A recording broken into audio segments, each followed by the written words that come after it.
They worked outside all day today, and when they got in here and sat down, they were probably going to fall asleep. So I better keep people awake here somehow. This is part of a series on 20th century religious thinkers.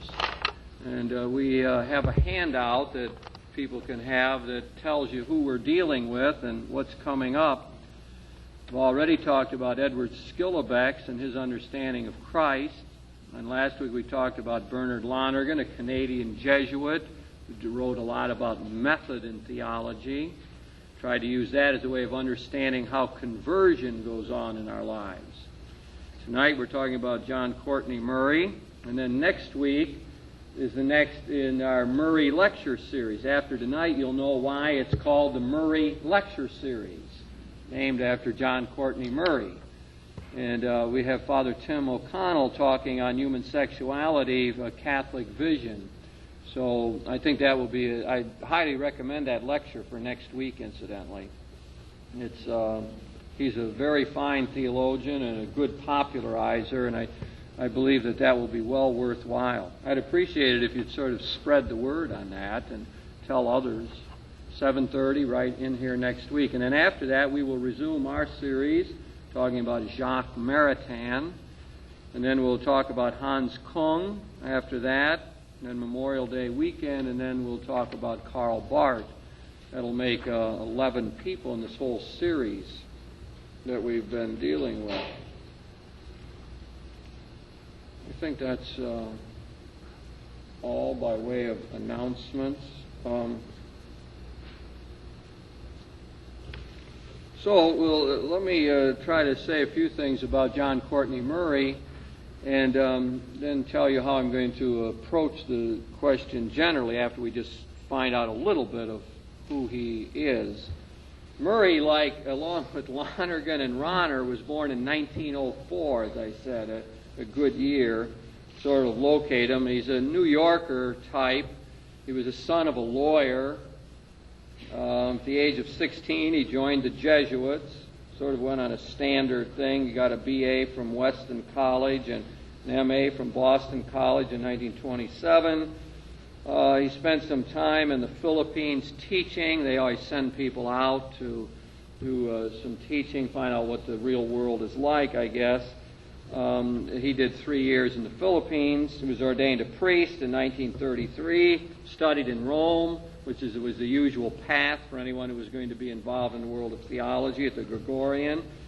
Got his doctorate in 1937, wrote on the question of faith, which might become important as we begin to talk about him. And then he came back to the United States and taught at the Jesuit school Woodstock in Maryland, and spent the rest of his time teaching there till he died in 1967. Now, if there's anything interesting about his life, what he was all about, it comes in relationship to the question that dominated his thinking throughout, and that was the relationship between church and state. And this became very important in the election of John Kennedy. Murray began this interest in how Catholics could be good Catholics and still good citizens of the country. That's fundamentally the question that he dealt with throughout his life. And that, of course, became extremely important in the late 50s as it became clear that John Kennedy was probably going to make a run at the presidency. And there were all kind of difficulties connected with that. That is, people remember in the 28 election, Al Smith, who ran as a Catholic, had all kind of problems on that issue. And there was a genuine question in the country whether a Catholic could ever be elected president. Murray did a lot of the background work in trying to show that indeed a Catholic could be elected president.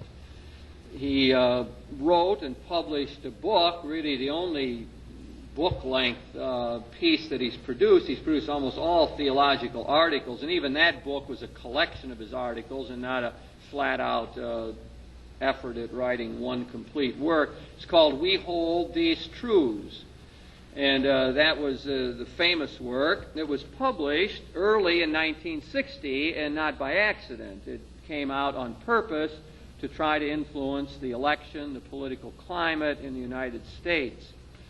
Some people remember the famous speech that John Kennedy gave, I believe it was in September, in Houston, Texas, when he in front of the Ministerial Association, when he defended himself on the question of religion and could a Catholic be president. And that was, many people thought, a turning point in the campaign. And Murray's ideas went into the lecture. Sorensen wrote it. However, right before they left for Houston, they called Murray on the phone to read this, and read the whole speech to him over the phone to get his reactions. When Sorensen tells the story, Murray becomes quite important in the whole business. When Murray tells it, it was like, well, I got a quick phone call from the president's assistant, or the Kennedy's assistant, Sorensen, and they read it to me while they were in the airport, and I went so fast I couldn't really make a good judgment on whether it was good or bad. So it depends on who tells the story as to how important John Courtney Murray was in the whole business. But he did reach that great status of appearing on the cover of Time magazine after Kennedy was elected in December of that year. Newsweek wrote him up of saying that that he had shown in a theoretical way that indeed was possible for this Catholic to be president, and then Kennedy, of course, went out and lived out that whole proposition.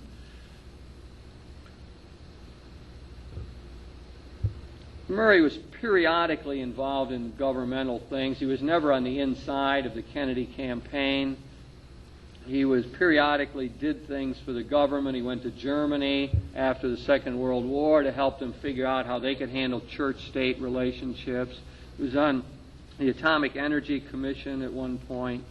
But not, I wouldn't say a great shaker and mover, more of a behind-the-scenes type of person, influencing a bit here and there. And the other story that is of any interest is Murray's involvement in the Second Vatican Council, and which is the sort of the fruit of all of his labors. When the council opened, much to his chagrin, he was not invited to go. You know, all the great theologians around the world were there, and they were experts, consultants to bishops and so on, and Murray was not invited. And his arch enemy, enemy might be too strong, his adversary throughout his whole life, Father Fenton, was there as the expert for Cardinal Ottaviani, who was, as you might remember, the leader of the conservative forces at the council.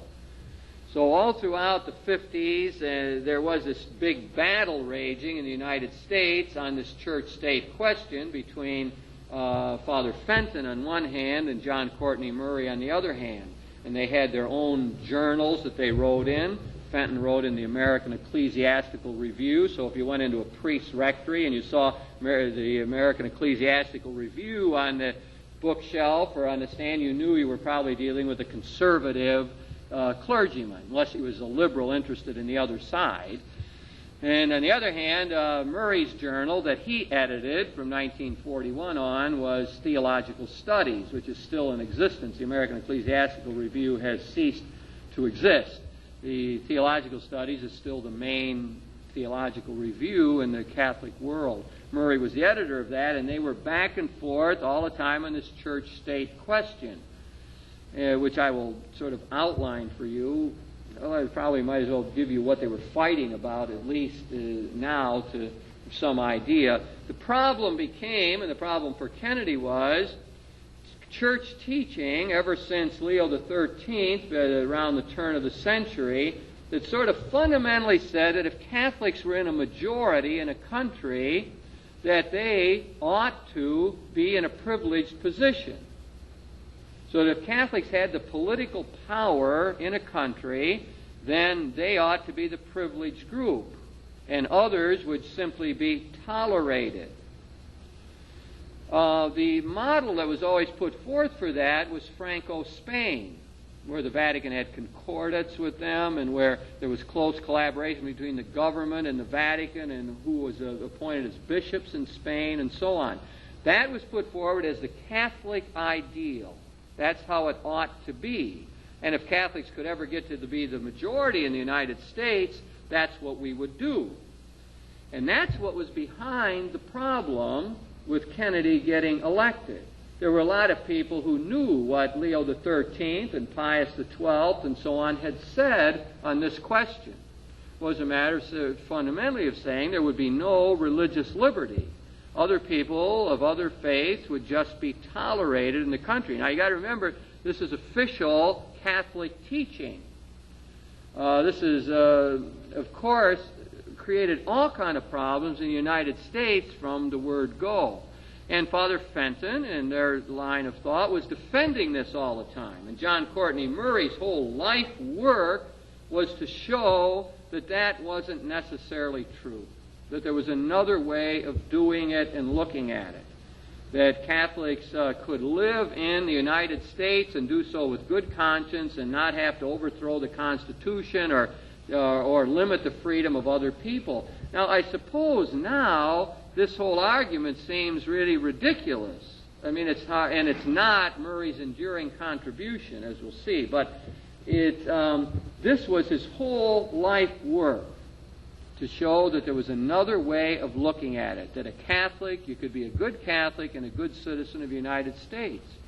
So, when it got time for the Second Vatican Council, the religious liberty question was going to be on the agenda. And the stakes were really high. And Ottaviani was in control of this, and Father Fenton was his right-hand man, his peritus, the expert that was with him.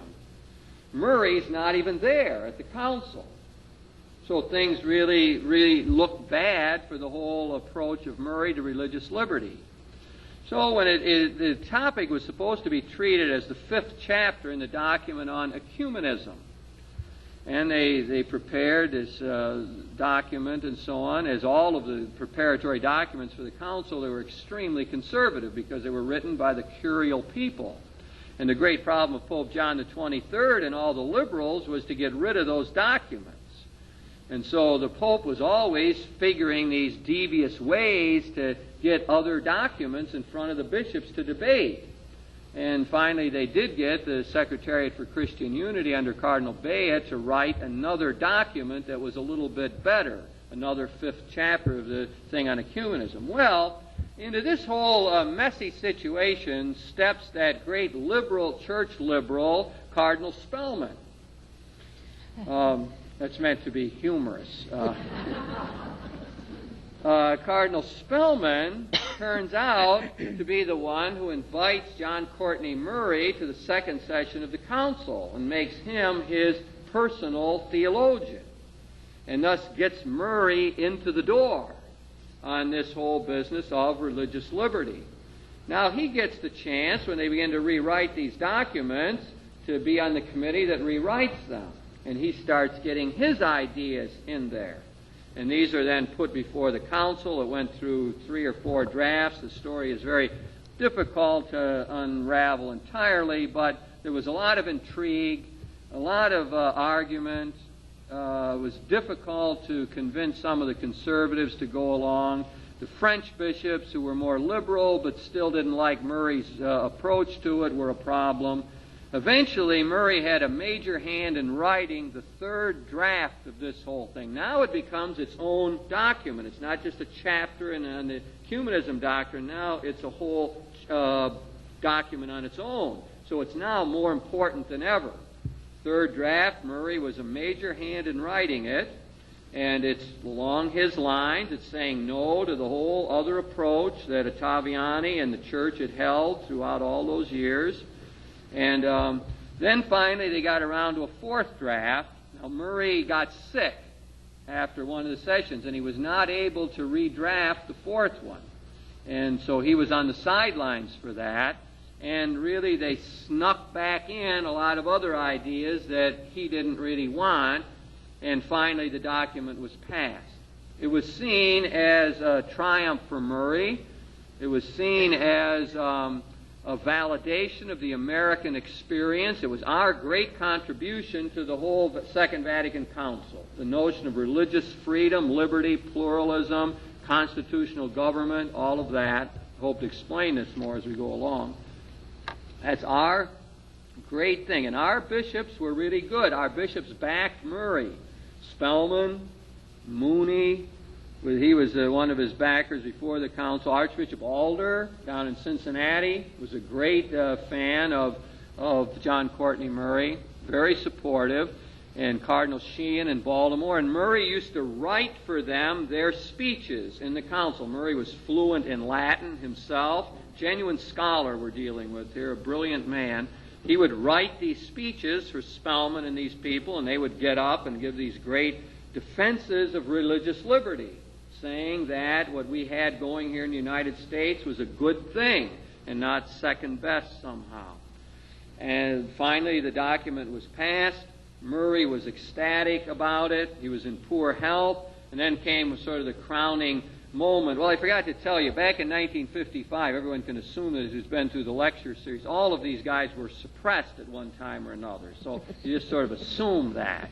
That happened to him in 1955. He was like Congar and all the rest of these people. The Vatican said no more. He couldn't write on church-state relationships anymore. 1955, he cleaned out his library in his room. They said you could see him, the people came in, and every book in his own personal library on church-state relationships was taken out, and he said he's retiring from the field. He would never write on it again. We're dealing with an obedient son of the church, just like Congar and others we've talked about. He said, that's it, I won't write on this question anymore. He even got rid of the books, so he wouldn't be tempted to think about the question. And then this man, who had been silenced by the Vatican and all of this business, was invited by Pope Paul VI in the day of the promulgation of the decree on religious liberty to concelebrate the Mass with him in St. Peter's. And that was thought of, here this man who had in 1955 totally put down, not allowed to be part of the council at the beginning, is suddenly now brought into the highest echelons, lauded for his work, and we had one of the great transformations in the history of Catholic thinking. Right there that had occurred in that time. And he was the architect of it. He was the major mover, along with an Italian theologian who also helped him on this. You have to understand here, I mean, the tremendous shift that occurred. We're dealing with something that was entrenched understanding. And suddenly, in a short period of time, in the space of those few years of the council, our position is now totally reversed. So that in the decree on the Declaration of Religious Liberty, it says, the church does not want privilege. It only wants freedom in any society. That's one of the great examples of the church changing its mind, of the development of doctrine. So when people say, well, they used to say it, so it must be true today, or if it was said at the Council of Trent, we still have to repeat it today, you can't have change in truth, truth is one and unified, well then you have a terrible time understanding what the church did on this whole religious liberty doctrine, because it is a complete flip-flop, a turnaround on this question. So, that was, Murray came back after that to the United States, sort of reinvigorated, as some of his friends claim anyway, and wrote some more things on freedom in the church. And then he died. He was in a taxi cab coming from his sister's house out in Queens in New York, died in a taxi cab at that time. They tell the story about the cab driver who still sort of thinks of Murray as present in his cab.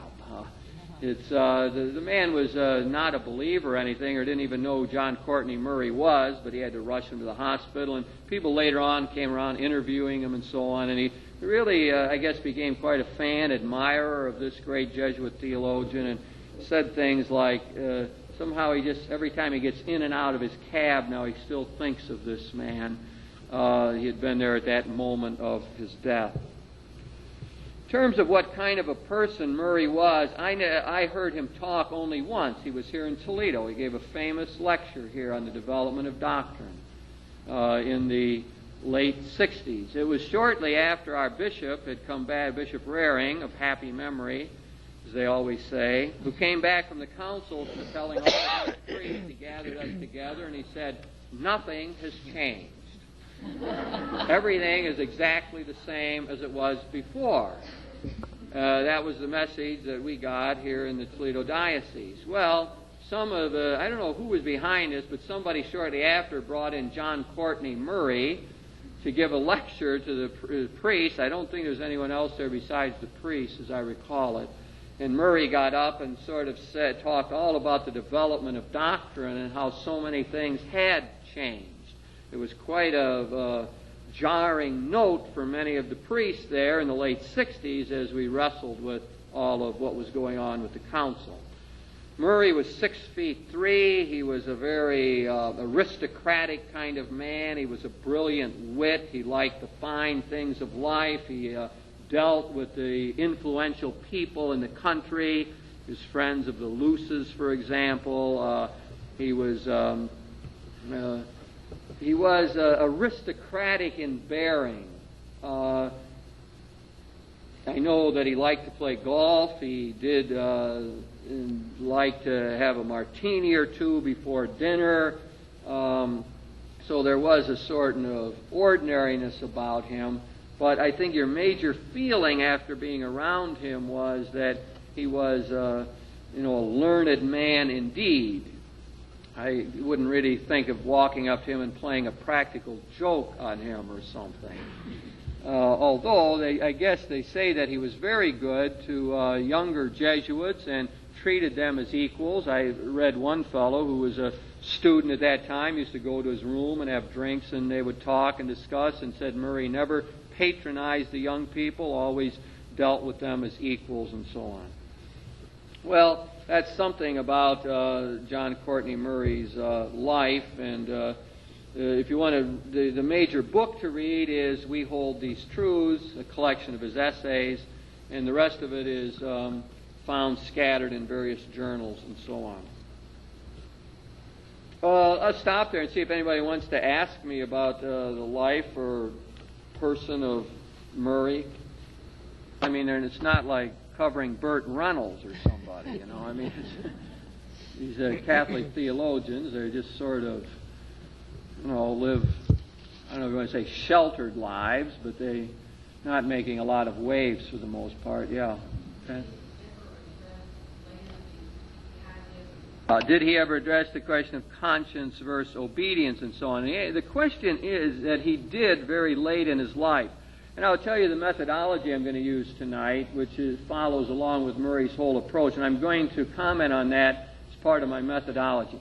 Murray was not one of these speculative thinkers like a lot of these other people we've dealt with. Murray was interested in concrete political questions.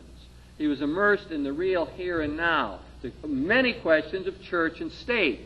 So I thought that the real way to deal with Murray is not to sort of explain his theory and so on, but to take up concrete cases today that we are faced with and to say, well, what does he tell us that could help us solve these things? So I intend to take up the abortion question in this country today, and as one of the things I will deal with is the controversy over Father Charles Curran. And in that, I would like to, in context, answer your question then about what he did have to say about such things. We might take up the question of federal aid for Catholic schools, things like that. So that's the approach that I want to take. And what is, to speak just a bit in generalities, to say that Murray helped us to realize that theology's got to deal with real problems, and that it's got to deal with the American experience. Most people say that John Courtney Murray is the greatest Catholic theologian that we have ever produced in the United States. So all these people that we deal with, it's good to, sense their greatness. Like Bernard Lonergan last week, people most generally say he's the greatest North American theologian we've ever had. He was a Canadian. Yves Congar, the greatest Catholic ecumenist of the 20th century. So all these people are great in one way or another. And Murray took seriously the American experience. And that's what we're still lacking today. When people get serious about the spiritual life or want to read some theology, we end up reading these Europeans who don't know what it's like here. Murray was wrestling with life in the United States and the concrete political situation in which we live. And there he is still a good example. I mean, we haven't caught up with him yet. He started doing this in the 40s and 50s and through the 60s, and we still haven't gotten his message yet. Still too much. The people who think about religious matters are off in some other world. And even we, ordinary people here in the United States, still haven't learned to trust our distinctive experience. What does it mean to be a Christian in the United States? And that's the kind of question he directs us to. Now I want to take up this question of abortion. Now,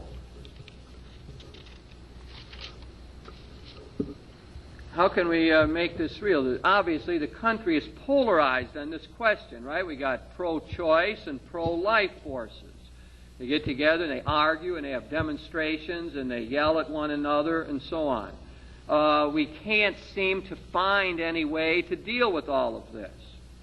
How are we going to work out public policy that somehow respects the outlook and of both sides, pro-choice and pro-life? It's one way to look at the question. We could put it another way. How are pro-life people going to deal with a situation where we've got the Supreme Court decision that flies in the face of what many people think is moral? That is, the allowing of abortions. So how do pro-life people end up dealing with this?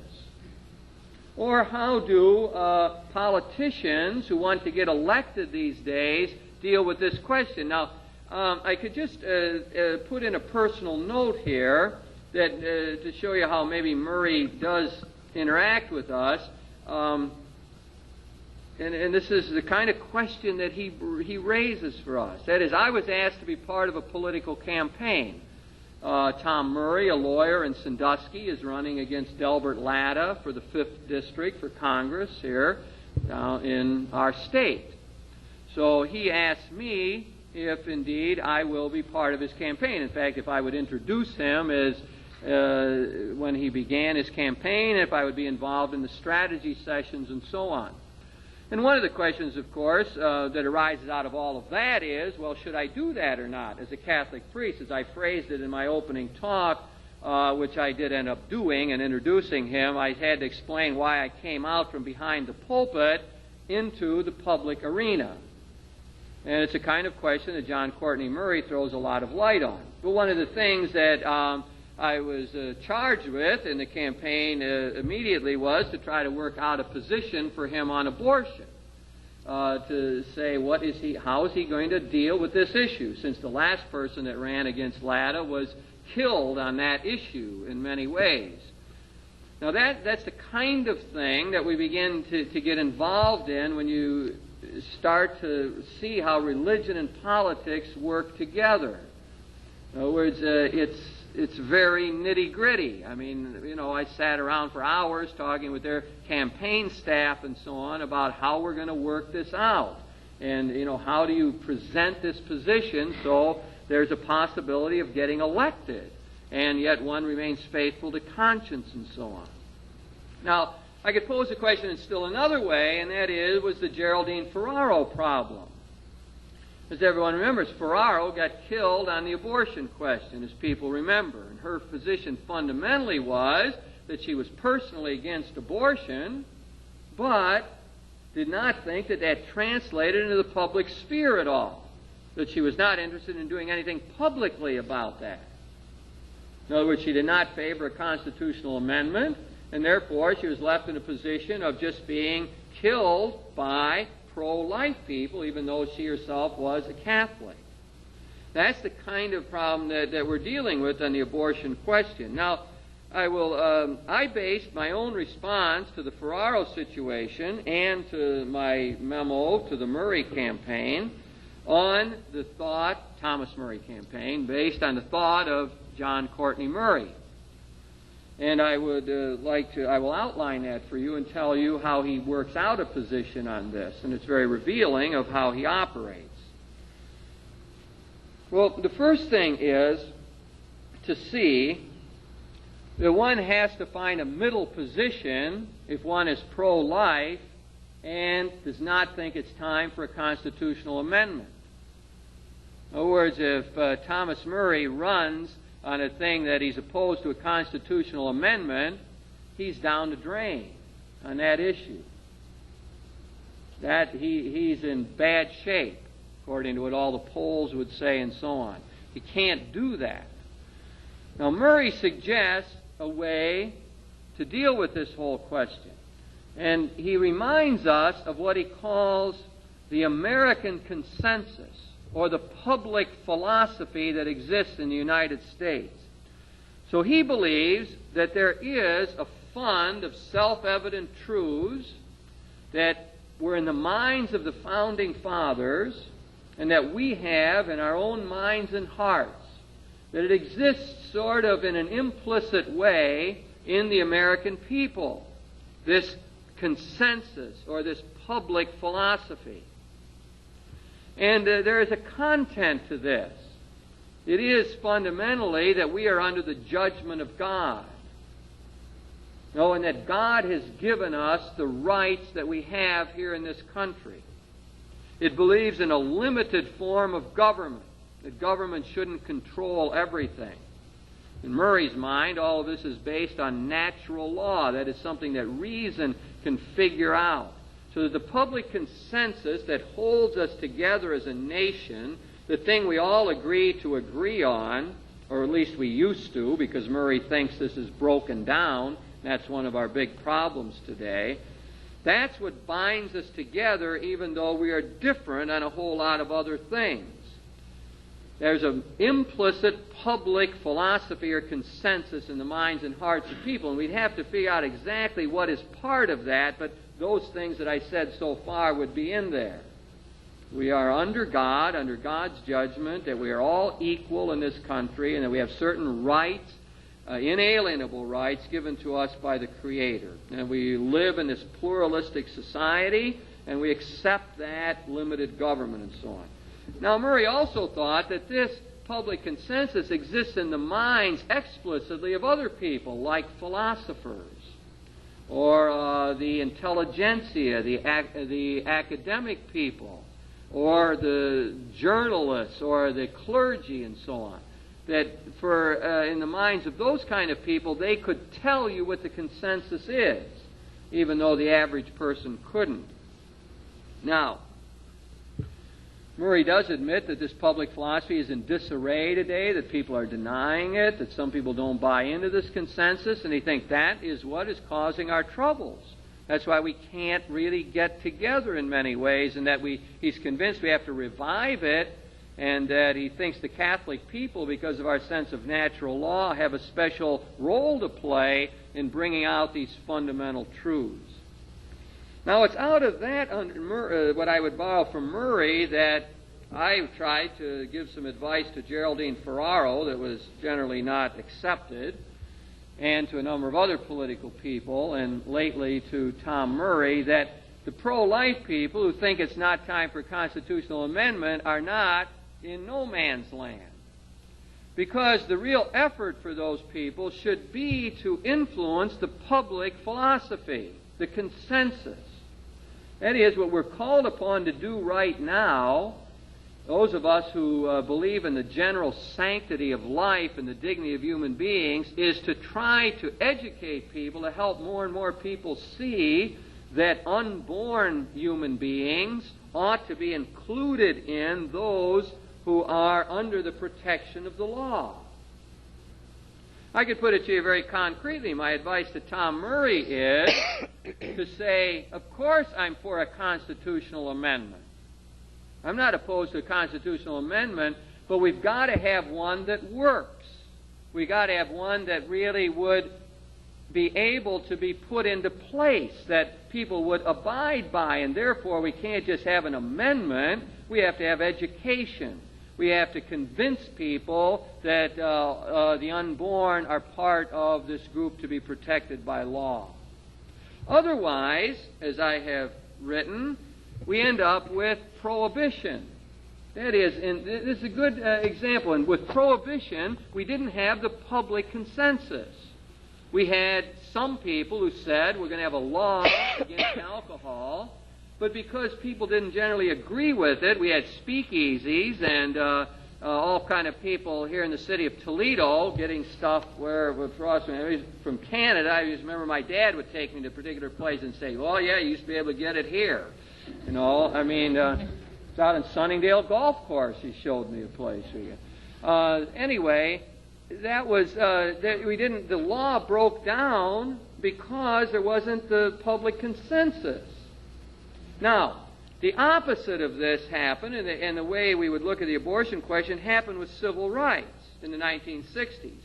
That is, the people who articulate the wisdom of the consensus, the intelligentsia, the opinion makers, and so on, had become convinced that the Jim Crow laws in the South were wrong, that blacks should be able to eat at soda fountains and drug stores, and not have separate facilities and have rights to go to school and all that. People became convinced of that. And gradually, the formers of opinion were able to bring more and more people in the United States around to this. And eventually then, we passed the civil rights legislation in the 60s, and it generally held and does hold throughout the country. Why? What's the difference between prohibition and that? Now we have the consensus behind it. Most people in the United States now accept that those Jim Crow laws don't make sense. We don't have a big movement to revive those or anything. We got a lot of other problems racially, but we now are together on that. So on the abortion question, what Murray reminds us is what makes us tick in the United States. How does it all work? And he thinks it works on the fact that we agree somehow in the back of our mind or deep in our heart to certain fundamental ways that life ought to be lived in this country. And then when laws are built on that, when the public policy reflects that general belief of the populace, then we've got good law, and then we've got a chance of moving forward. An example of the way I would use Murray to try to deal with this whole question. Now, I suppose it was not fair to raise my own personal thing without saying a little bit more about that to complete this section, because John Courtney Murray would also have things to be said about this. For one thing, Murray was very big on the fact that it ought to be the laity who would be doing that kind of thing, who would be involved in the political life, that it was the lay people who were to make a difference in the political social order.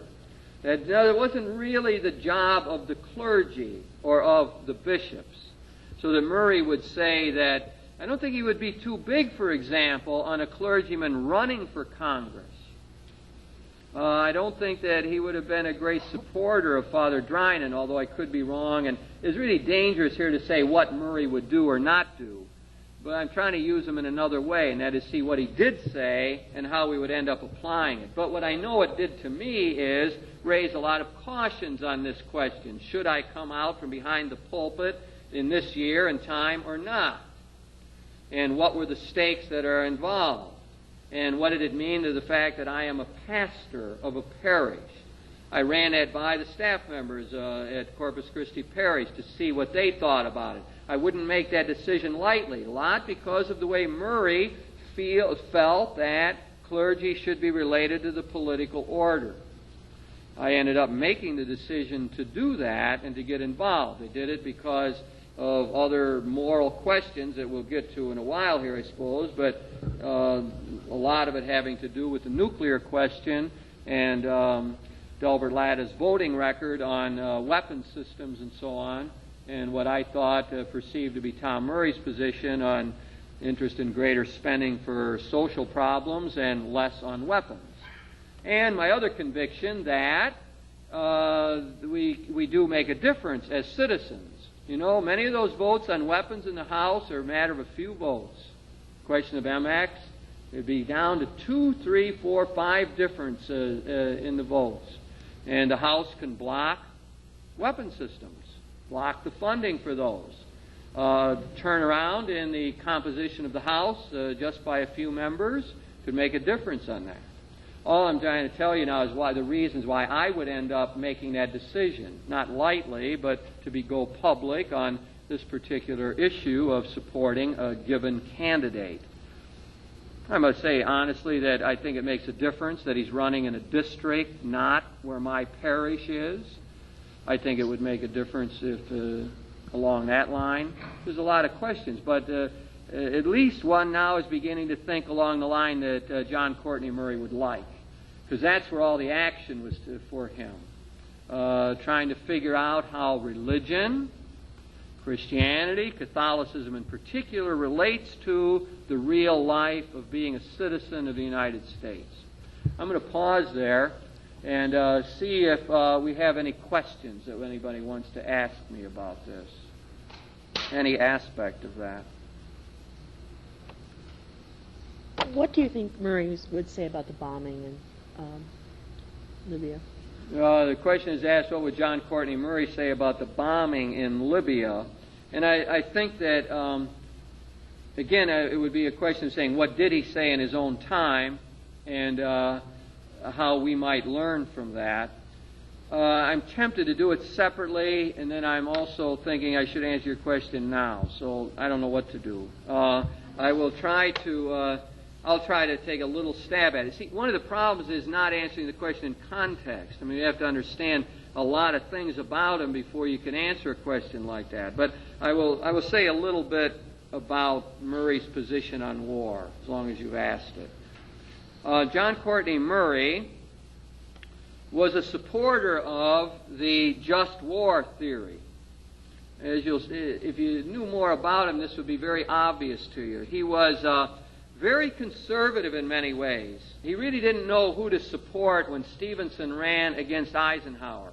As far as I know, nobody knows how he ended up voting on that question. That just to give you a little feel for, his own political stance. There's many ways in which he was very conservative, although he was perceived by the Vatican to be extremely radical in his views. But when he looked at the war question, he was definitely against pacifism. He was not a pacifist himself at all. He was much more a kind of Reinhold Niebuhr type person, that he was a realist. He wanted to look at the world the way it was. He saw great problems with the Soviet threat, for example. He thought it was important to be strong against the Soviets. There are people today who quote John Courtney Murray in support of a strong military posture and so on. Michael Novak is fond of quoting him along that line. Murray felt that what drove the Soviets was maximum security and minimum risk. That's how they thought. In other words, they knew war, they knew the ravages of war, and that they really were constantly, what drove them was keep from getting invaded again. To whatever, and he would only take risks, he thought, if it was safe. In other words, the Soviets, I take Libya now, he would say, well, see, of course the Soviets will never come to the defense of Libya. That's too risky for them. They will never risk. So he thought our policy should dovetail with that. That is, that we shouldn't be so worried about security and should be more willing to risk. That is, we should counter them at every point. We should be strong, in other words, in reacting against the Soviets. Our policy should be the mirror opposite of theirs.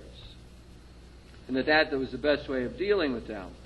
Murray, therefore, was very big on trying to say that we had to have a proportionate response to any particular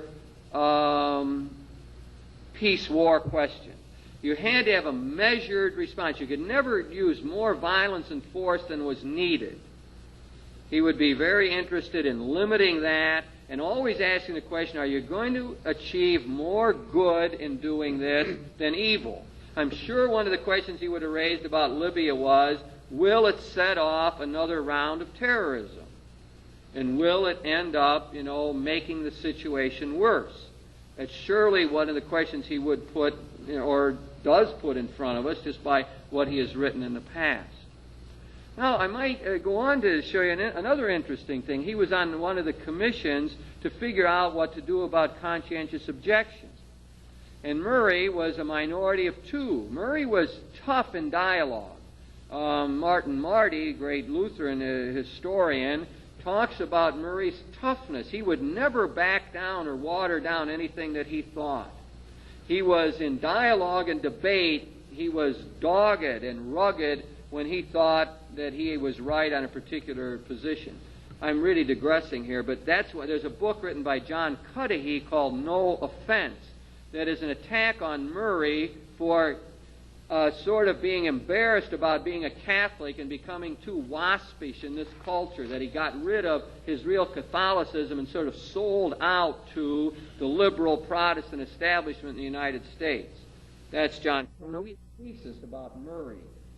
Well, I really disagree with that. Murray was not afraid to say things like the Catholic Church is the one true church. In fact, a lot of the things that Murray said we would be sort of embarrassed by today in ecumenical circles, even though he was very big on doing that. I'm going to forget where I was, but no, I'm coming back to it. I'm on peace and war question, and I'm on the interesting thing that Murray was on a commission to figure out what to do about conscientious objection, especially selective conscientious objection. You know what that means is that could a person in the United States say, well, I'm not against war in general, but I'm against this war? I mean, I went to the draft board with young men, Catholics, who ended up saying to the draft board, I'm against the war in Vietnam. I believe that's an immoral war. The law of the country doesn't allow for that. The law of the country is you can only be a across-the-board conscientious objector. You've got to be against all war before you can get a CO status. Murray, I think much to his credit, was a minority of two on that commission that said the United States should have a law of selective conscientious objection. We should have a situation where young people in the United States can say, I'm not against all war, but I'm against this war because I think it's immoral, and therefore I won't serve in it. That this should be allowed. So all of that to sort of fill you in on Murray's background on peace and war questions and the kind of things he would bring before us as we would look at that issue. And I really think that's the most effective way to deal with Murray. There's a lot of articles being written these days about, well, what would Murray say about things? I think that's sort of misguided. I mean, it's a new world. Murray would have changed. He was always open to change. He would have a different theology than he had back in the 60s. He still was imprisoned in quite a narrow theological outlook that many people since the council have moved beyond. And I believe that, it's hard to tell. I must say,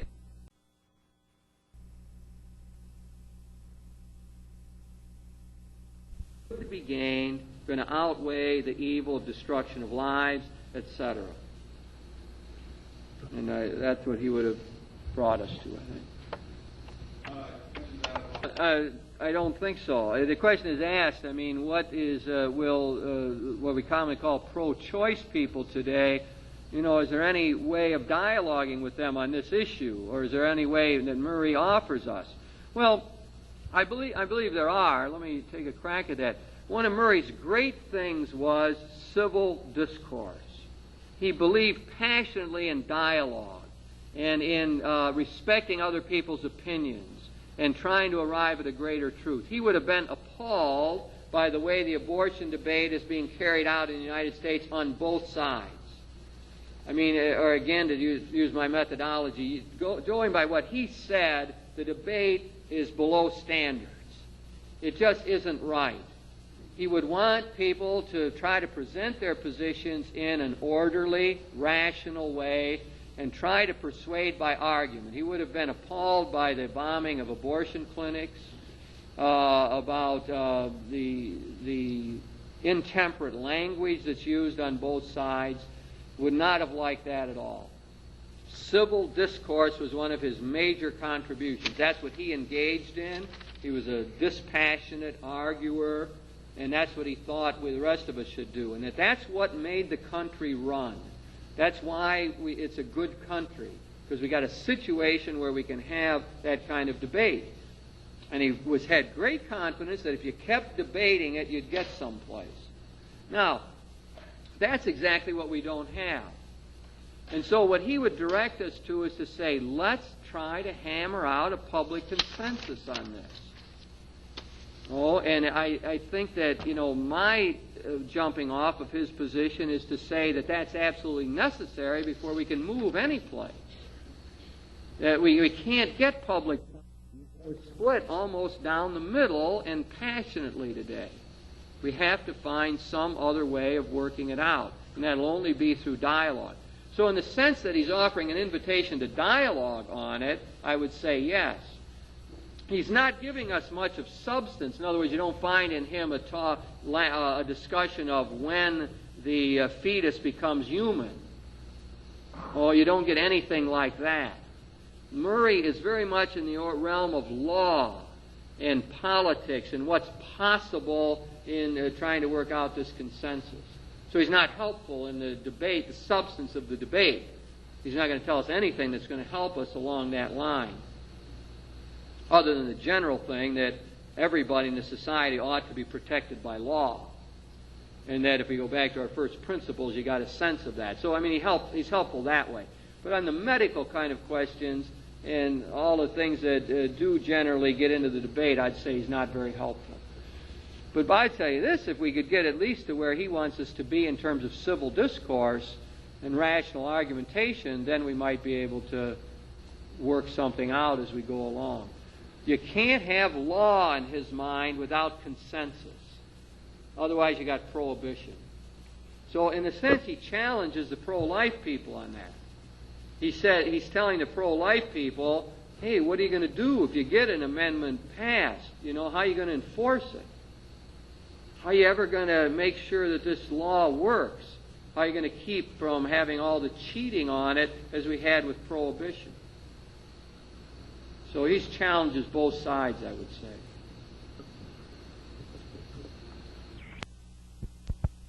Isn't it?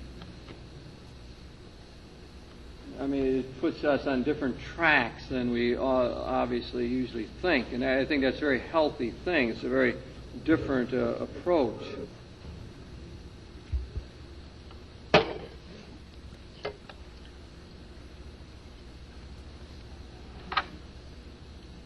No questions or comments?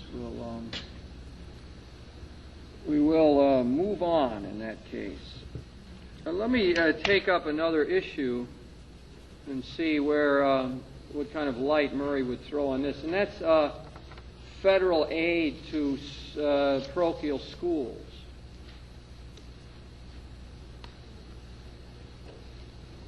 Now that's I don't know exactly how live the issue is right at the moment. It's sort of an ongoing issue, I suppose, that Catholics often feel that it is unfair that we have this school system and educate so many people and that there can't be more direct federal aid to our schools, much as they have found ways to solve that in other countries, for example. I don't know, how else I guess that's the main lines of the question at the moment. There's all kind of questions about auxiliary services and so on. But what about, what some would call the general unfairness of that situation? It's usually couched in terms, the opposition, in terms of, it would be against the First Amendment. It would be, the government would be messing around in religious matters. It would be part of denial of the Establishment Clause. It would be helping to establish a given religion. When people object to it, they usually say, we couldn't have that kind of aid because it violates the separation of church and state. It doesn't respect the wall of separation between church and state. I guess that would be the way it's often argued. So that brings us down to, what does Murray have to say that would shed light on this? I can start out by telling you that he favored federal aid for parochial schools, although he never said exactly how that would be or how much it should be. But he definitely favored federal aid. Then that takes us back to, well, how could he justify that? And that takes us back to a whole lot of what he did throughout his whole life, and that is to try to understand the First Amendment of our Constitution. A whole lot of his writings are along that line. What does that amendment mean? How are we to interpret it? And so on. Well, the First Amendment tells us, it's got two clauses, right? That the government should not be establishing a religion, should make no laws as regards the establishment of religion, and it should guarantee the free exercise of religion. So it's got two clauses that are always debated. The non-establishment, in other words, we shouldn't have a state religion, a government-sponsored religion, and on the other hand, that we are to be given freedom to practice religion, to witness to our religion. Now, Murray looks at a lot of the history of that First Amendment. That was adopted in 1791, part of the Bill of Rights, of course. And he wants to know, well, what was their intention in that? Well, he goes back and he looks at that phrase, the wall of separation image comes from Roger Williams. And Williams didn't really mean it to be a total separation between the church and the state. Jefferson, of course, picked that up and used it to help understand what this amendment was all about. Murray calls the First Amendment an article of peace. He sees it as totally a juridical sort of thing. And it's not theology, it's legal. It's a way to figure out how to live here in this country. It was a response to the situation in which we found ourselves, in which we had a lot of unchurched people to begin with, in which we had established religions in the various states. For example, Massachusetts, I think it was all the way up until the 1830s, that had put the Congregational church in a privileged position. We were also in a country that was pluralistic religiously. We had all these different religions gathering here in this country. And there was the whole history of the religious wars in Europe that stood behind this, and all the difficulties that went on there.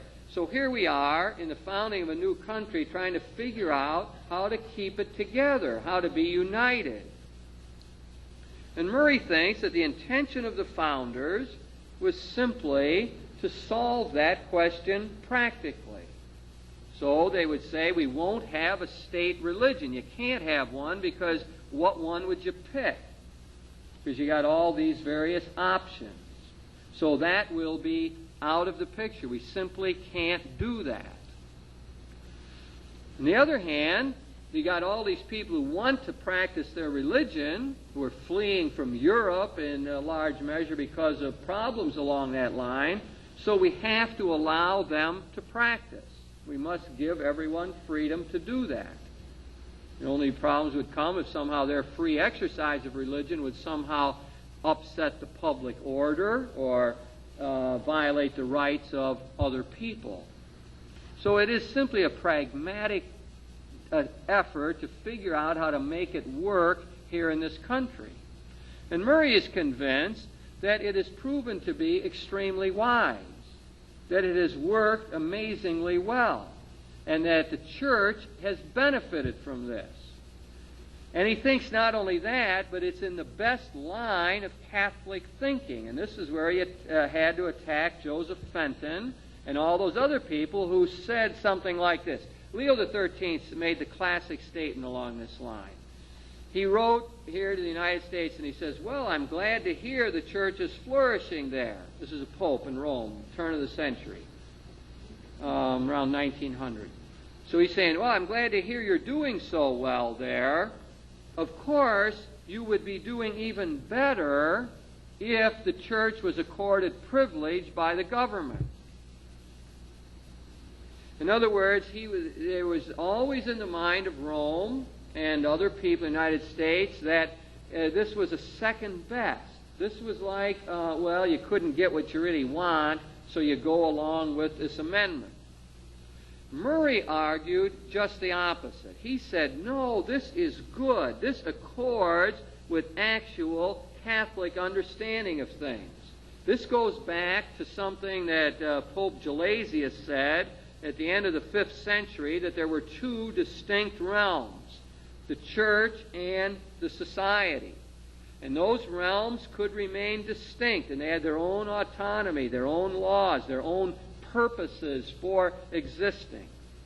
And he said that has been in our tradition.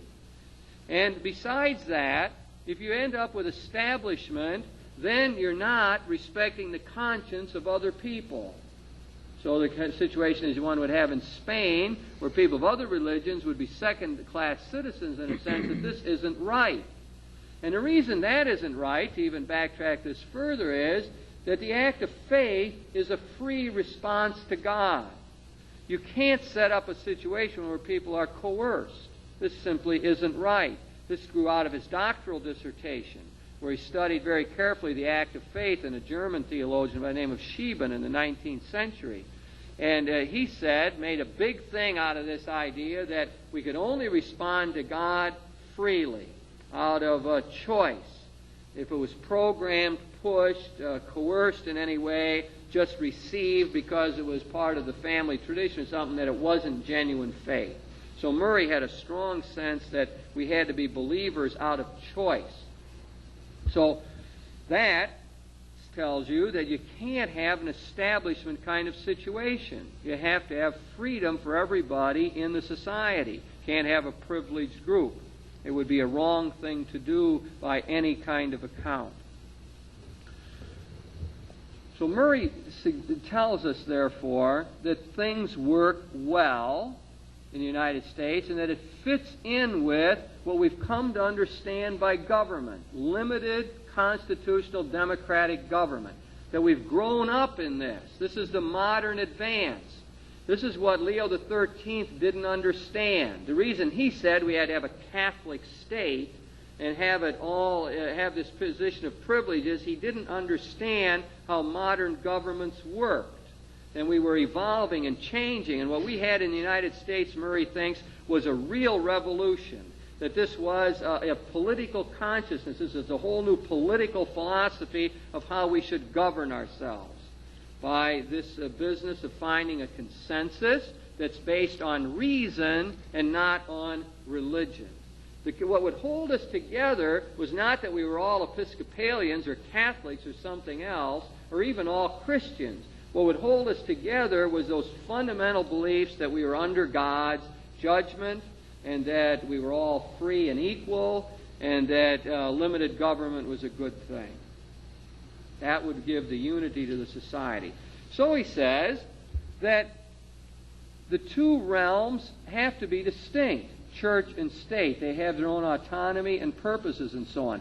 And government, just by the very nature of it, has nothing to say about these things. It can't make any decisions about theology. It can't adjudicate between claims.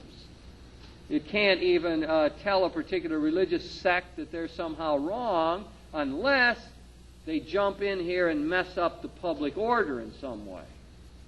So if they want to go around killing people as part of their religious ritual, like the Satanists are claimed to do and so on, well, then the government would have to step in and say, this violates the public order. But unless it messes us up in some way, the state simply has no competency along that line. But on the other hand, what he argued was that the state had to have its autonomy as well, and that was proper, and the church couldn't be telling the state what to do. But the church had no particular competency in that political realm either. And that sets up a lot of difficulties today with things like the moral majority or liberation theology and so on, in line with Murray's thought. So you got two sort of distinct realms. But what Murray was big on the Zorak decision, where it says in there, we are, of the Supreme Court, we are a religious people. And he thought that what the founders were about was not a matter of keeping religion out of society. The essential distinction in Murray's thought, which he developed in the late 40s, was between society and state or government. Society was the whole complex of what we are about here in this country. Society includes the economic side, the business world, the corporate world, the church life, everything that makes up what we are. Out of that, we must distinguish the state, which is the government, and that has the only job of making laws and trying to keep the public peace. It's a very limited notion of what state or government is really all about. So that while we don't have the question isn't the impact of the church on government, because it doesn't have much to say about that in Murray's mind. But the church and religious people, especially the lay people, have an impact on society. So we don't have a wall of separation between church and society. And even if you talk about church and state, it's maybe that isn't a good metaphor for it, this wall of separation. So the two are intermingled. The two go together. Religion makes a difference in the way we function in the public order. In fact, Murray thought that that's the only basis we could continue as a country. That if we lost the religious roots, that we would lose the basis of the consensus. Because as you notice, the consensus is not an atheistic one at all. It is, we believe in the Supreme Being, and we're under the judgment of that Supreme Being, and the Supreme Being is the basis of the rights that we have. He was convinced that the Founding Fathers were believers in that way. Jefferson and Washington and Adams and Madison, that they were believers in God, and that we should take them seriously. And that we've continued, as the Zorak decision, Supreme Court said, to be a religious people. And that those things, therefore, go together. So their intent was not to smash religion. The First Amendment is not a secularist document, in other words, or doctrine, that is put in by people who are non-religious and out to get the churches and to figure out how to suppress religion in the country. That is the way many people have begun to interpret it, in a secularized fashion, that it says there just can't be any connection between religion and societal activities or governmental activities. And Murray argued very strongly against that, that it was meant as a protection. So he says in the two clauses, they are not equal. No establishment and free exercise. They're not equal clauses. The important one, and the one that they were after, was the free exercise of religion. And the no establishment was a means to accomplish that. We had to have no establishment so that everyone could be free. No state church, so that everyone would be free to worship in their own way.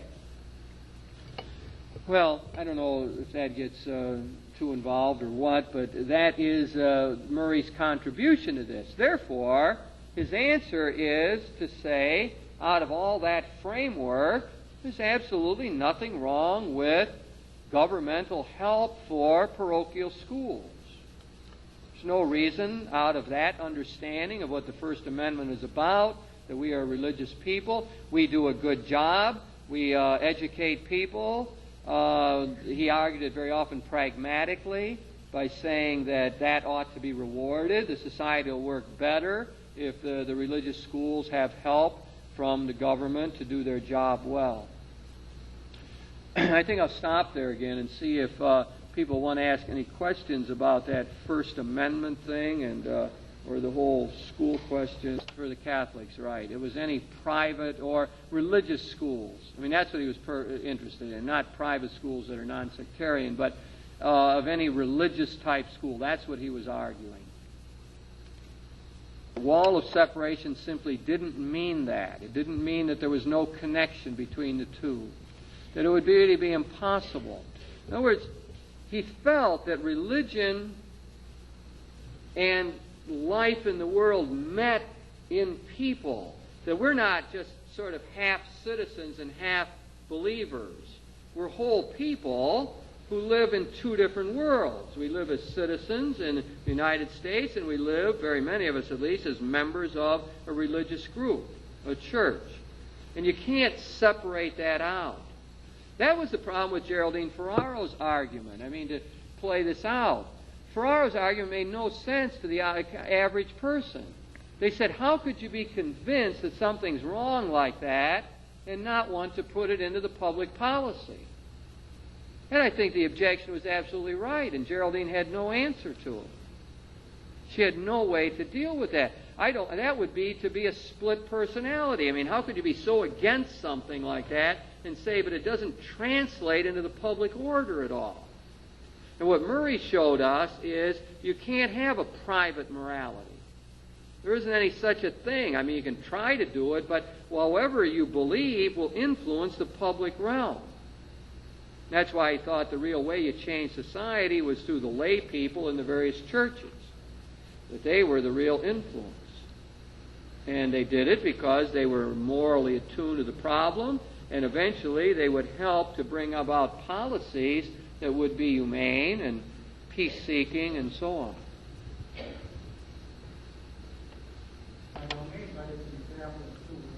I presume people heard it or were gathered in a state institution tonight to talk about John Courtney Murray. Not only that, but we had Mass in here back a ways. There's a lot of court cases around this sort of thing. There's a university in Missouri where it was said that they couldn't discriminate against religious groups in using state buildings. In other words, there was an attempt to say certain religious groups couldn't do things in a state campus. And then I think the court decision, if I'm remembering it correctly, was that indeed you couldn't discriminate against religious groups and exclude them. So if they let this room be used for some other group, they couldn't exclude religious groups just on that ground. Yeah, and that's, it's a very interesting thing. Of course, Murray loved to point to the situation of the chaplaincy in the Army. He said, there's a perfect example of how the government really thinks about things religious. So what does it do? You know, it doesn't say that everyone in the Army's got to go to a certain church or anything. There's no establishment. But it promotes the free exercise of religion, actually promotes it by paying chaplains and providing buildings for services. I mean, it shows you how, when it gets to the school question, somehow we had trouble translating this, and there's a deeper reason for this, which I probably ought to bring out, I think. But look at that. In the services, I mean, it's very clear, isn't it? I mean, you know, let's take the Catholic community. We got priests being paid by the United States government to minister to Catholics, providing buildings for their worship and services. And we think nothing about that. No, that's just commonly accepted. The school question is probably complicated, and Murray is mixed on this, but that the schools came to be thought of, public schools, not as secular institutions, first of all, but as the way of propagating the Protestant faith in the United States. That's in the popular mind, and the way it was thought of, there would be sort of a watered-down Protestant approach to life or religion that would be given through the public schools. And, of course, that's what bugged Catholics. That's one of the reasons that Catholics felt they had to start their own school system, is because they sensed that that was the case. That was unwritten, of course. I mean, it wasn't said that that's what they're supposed to do, but that whole idea of saying we're going to help produce good citizens, well, how do you produce good citizens? You've got to have a religious background or framework, and therefore you did that. So that, of course, has changed with our whole more secular ideas today. But, your point is well taken. What happens in these kind of situations is there's no particular law. We've just learned to accommodate one another. We've learned to live. Catholics have learned that we can live in this society, and it works out fine. We don't often have to spell it out too much. We just accommodate one another. It's built into the way we've interacted over the years. That would be certainly the case with something like using this building here. What in Murray... how would we respond? That was one of the topics I wanted to take up as well, the whole question of church officially speaking out on these kinds of issues. I think I've probably given some of the premises that are involved in this already. He did not think it was the role of bishops and clergy to impinge directly on the institutional order, the political order. He was not big on that at all. You don't get a notion in Murray of the church, for example, being a power block that will try to influence the society directly. As far as I know, he didn't, out of his thinking, you wouldn't get the idea of having a Catholic lobby, for example, to make things work, unless it was run by lay people. Then it would be fine. If the lay people did it and took it over and it was their initiative and so on, that would be great. But for the hierarchy to come out very directly and to try to influence public policy, I won't say that it's directly ruled out, but it's certainly not the direction in which he goes. Therefore, I think that out of his theory, we would have to wonder about the peace pastoral of the bishops and the economic pastoral. So we need to distinguish those out. I might say this, that Murray wrote a lot more on politics than economics, and more on military than economics. He really just sort of blindly praised the American economic system. He almost said that, well, we've succeeded in overcoming poverty here in this country. Murray was not a liberation theologian type. He was not one who saw the world through the eyes of the poor. He lived in a different world.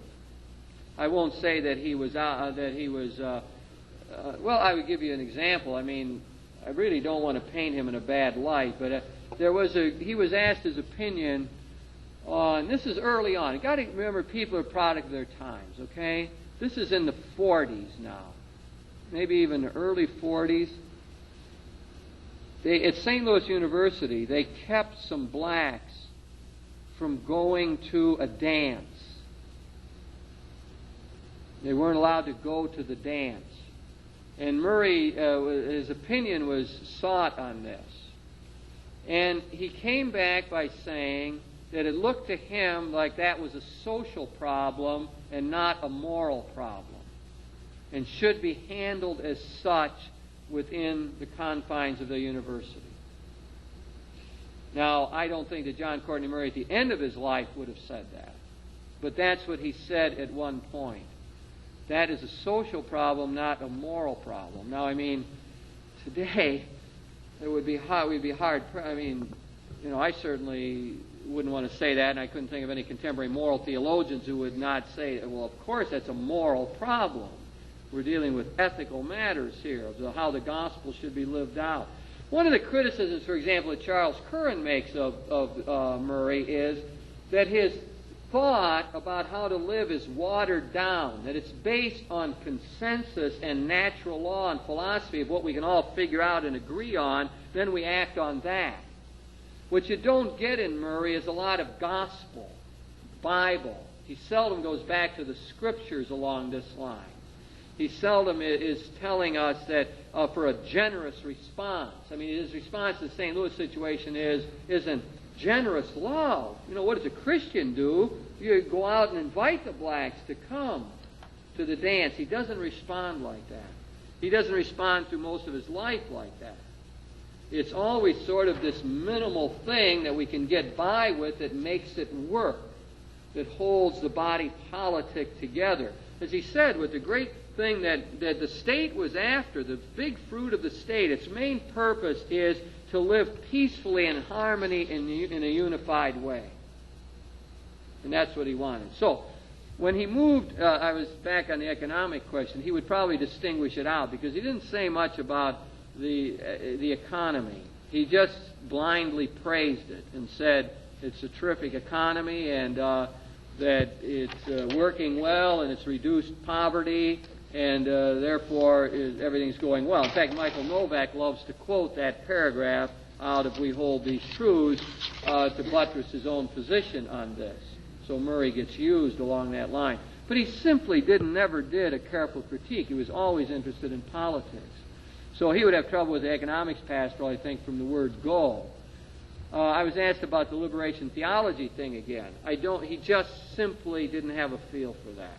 He didn't see the world that way. The essence of liberation theology is to say, let's look at the world from the viewpoint of the people on the margins, the dispossessed, the poor, and let's see how it looks there and what gospel themes emerge. And Murray simply wasn't about to do that. Although I would not say that it's without consequence. I mean, his whole idea of everybody being equal under the law could well be used to buttress the civil rights movement, to make sure that everyone was treated equally, and so on. So there is a strength that he has in all of that. But I don't get a feel for the leaders coming out. Now, maybe there's something in his thought that I'm missing along this line, although Father Bob Kirtland, who has an office right in this building and is really a genuine expert on John Courtney Murray, and I consulted him a lot before this lecture. And I think that Bob, generally in his own thinking, and some people have read his stuff, in his own thinking, represents Murray pretty much. He buys into it. And he always has a lot of trouble with these pastoral letters. I mean, it's almost like they're doing something they shouldn't be doing. They're not expert in this. This is what Murray has always said. The bishops are not experts in economics, not expert in politics. Therefore, they shouldn't be messing around in it. And the whole premise of the bishop's approach is to bring the gospel to bear on that. And Murray said, no, it's not the gospel that is to bear on those problems. It's natural law. That is what reason can figure out ought to be done. Not what Jesus said, but what we can agree on with common sense people talking civilly about it. How are we going to deal with these problems? So from that viewpoint as well, I think he just doesn't see that happening. It's not in line with his thinking really at all, I don't think. Now, he didn't seem to have any trouble with Leo XIII writing his statements. Maybe he thought popes could do that.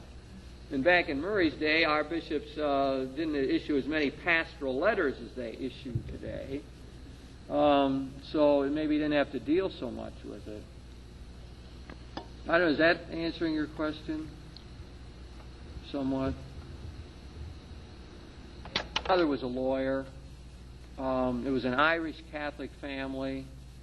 He went off to good schools very early on. He's definitely an intellectual. I mean, everything is to be solved by reason. You get very little sense of the imagination in Murray, or emotion. In fact, mostly emotion would just get in the way of argument. I should get all of that out of the way. So when he talks about what holds us together, he even says it's the American proposition. It's a statement that holds us together. We hold these truths to be self-evident. That's why he names his book that. He's big on what we human beings are, searchers for truth. He's passionate about truth. I remember when he gave that talk in Toledo here. That was one of his themes. And at least I picked that up, that the truth was important. We had to search that out. So, I really grew up in the New York area, went to good schools, obviously came from a fairly well-to-do family. That's about as much as I know that way.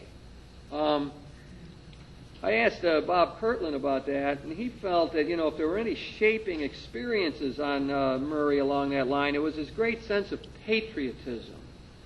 He was very patriotic and loved the country and felt really that what we had come up with here was a tremendous way of living out Christianity, and that he had very little criticism of the American way of life. That's something else that we would have a lot of problems with today, I suppose. He was critical of saying the consensus broke down, that we had all these various people challenging it, like pragmatists who didn't believe in the natural law, or secularists who didn't think we were really under God. And he had a whole list of people like that he didn't like very much, that had undermined the consensus. But as far as how the country functioned, the government, he was no great critic like Reinhold Niebuhr running around criticizing the government or something. He was a supporter of the war effort, supporter of the economy. generally went along with all of that. Yeah, if we're looking for a liberation viewpoint, we're not going to get it from Murray, I don't think. Charles Curran. And what Murray thought about that. Well, the first thing that Murray was convinced, or what we would learn from Murray about how to apply this. Murray was concerned all his life with his church-state relationship and the church having freedom in society. That was his big bit. We had to have freedom. And when we had freedom, we were better off. He didn't concern himself with freedom within the church until after the Second Vatican Council. When he came back, he had just 2 years, the council ended in 65, he died in 67. In between then, he wrote some famous articles on freedom within the church. He took his tools and tried to apply them closer to home. And he did standard things that we've become used to. He said the church is not, first of all, a juridical institution, it's a community. And a community has to be characterized by dialogue. So that in the church had to be dialogue going on. And the authorities in the church needed to respect the opinion of everybody. There had to be public opinion in the church, a sort of sense of dialogue. And not only that, but the church, when you looked at it as a community, it did have a right to issue directives, and it could say, this is right and this is wrong. He wasn't opposed to that. The church saying, if you are one of us, you're supposed to hold on to this. But by the same token, he said, since it is also a juridical institution, it has to have due process. And people within the church have to have ways of redressing grievances. In fact, he made an interesting statement that people could jump on today, and that is the church has to even be more careful about due process than the society as a whole. So he analyzed the church, a switch to a community model, dialogue being absolutely important in the whole thing, leadership still had a role, could make statements that should be followed, but people in the church had to have a right to be heard, and if they dissented and were in trouble, to have due process. On the other hand, the people in the church were not just passive, obedient people. They were, as his word, charismatic. And he meant the word not in the sense of praying like this, but of being people who were filled with the Spirit and had a right to express that Spirit in their lives. And they were also people who were to be properly obedient. But he thought that obedience at its best was a form of freedom. Now that gets a little tricky, especially people who are not too thrilled with what they're called to obey, I suppose. But he felt that if we understood obedience properly as really responding to the call of God in all of fidelity, and if what we were hearing from the superiors represented gospel values, then to say yes to that was not to demean ourselves or put ourselves down or to become passive. It was to actively affirm or say yes to that call of God. So we would be free. So Murray's concept of freedom was the deepest notion of freedom is the freedom to love. Freedom at its deepest level was to say yes to God, to love other people. That's what it really is all about. And so he has quite, I think, a fine analysis of freedom like that. It's not just to do whatever you want to do. It's to follow your good impulses, to follow the call of God. So he said that there was a proper obedience in the church. Well, he did that all in one article. He really only did about 3 articles that related to this question, so he doesn't have a whole lot to say about it. But, as you can see, there's important things for the current case that would come out of that.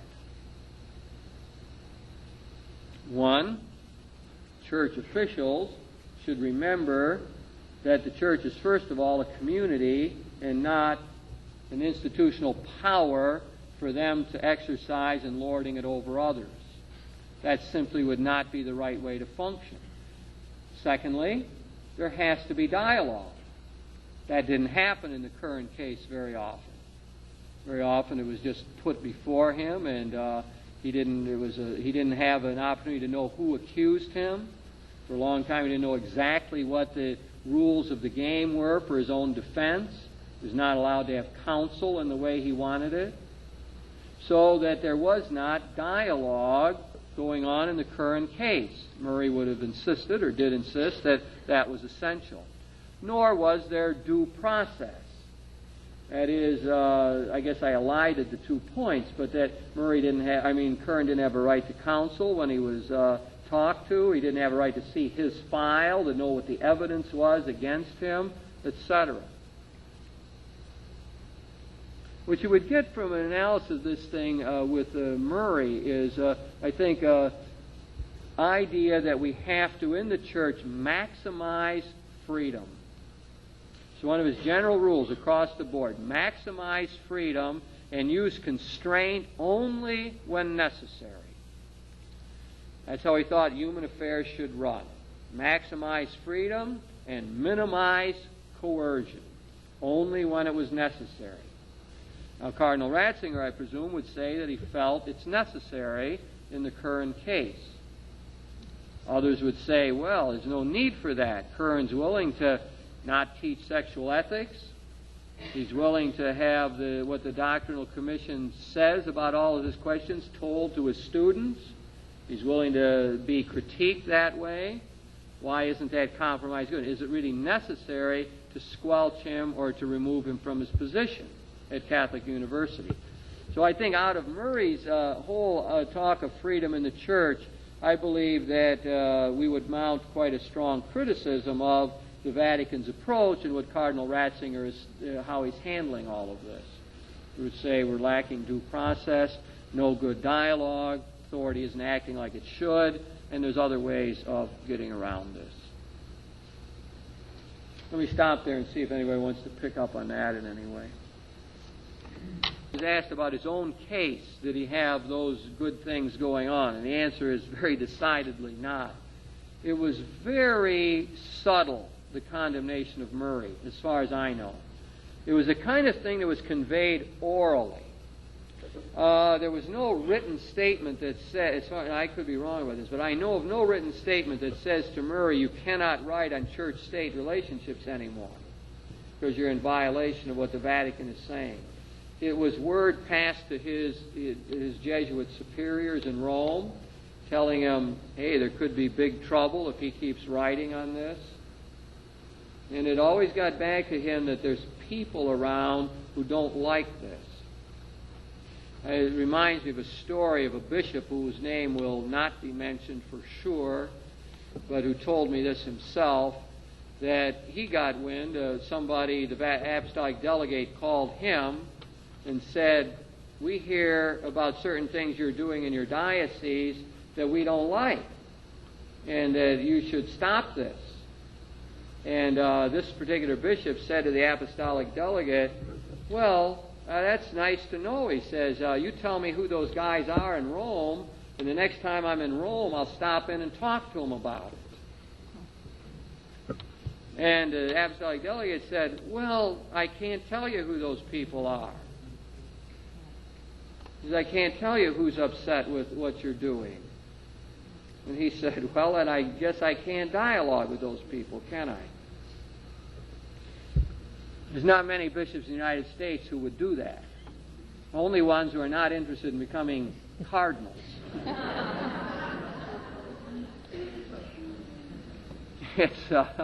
It represents, in other words, what he was operating, that bishop was operating out of, was a community model of the church in which dialogue is expected.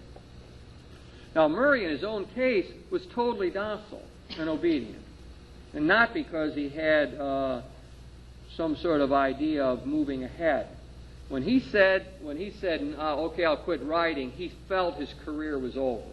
That was 1955. He was born in 1904. So at a very young age, he was saying that his life work was sort of over. And the thing that he really, wanted to make a contribution on. Although I must nuance it just a bit, Murray often said that church-state relationships were just not his passion to begin with. It was thrust on him. And I think that's instructive in a way about life, too. It seems to me that that's the way it often is, that one doesn't sit down and plan out one's life and say, I'm going to contribute this way or that or do this or that. It just comes about. It just happens. In fact, he tried to get out of doing this when he was the editor of Theological Studies. He begged his superiors to get him out of that job. And if he'd have got out of that job, he probably wouldn't have written on this stuff so much. Because he was the editor there, then he had to answer this other editor at American Ecclesiastical Review, and he got drawn into it, and he became the reigning expert, so anytime anyone wanted to know about it, they called him up. And he had to give lectures on it, so he studied it. It's a very ad hoc kind of way of going. But by 1955, he'd been studying it for years, was a great expert in the whole United States and probably the whole world, and was told that's the end of it. Now, he was depressed. He was upset, hurt, as he confided to some of his friends, but I don't think generally. But he simply went along with it and said, the end of my life work, I'll go do something else. I'll write about something else now. So he did not have any of those protections, and it was all a very secretive affair, and no, he never knew who accused him, really.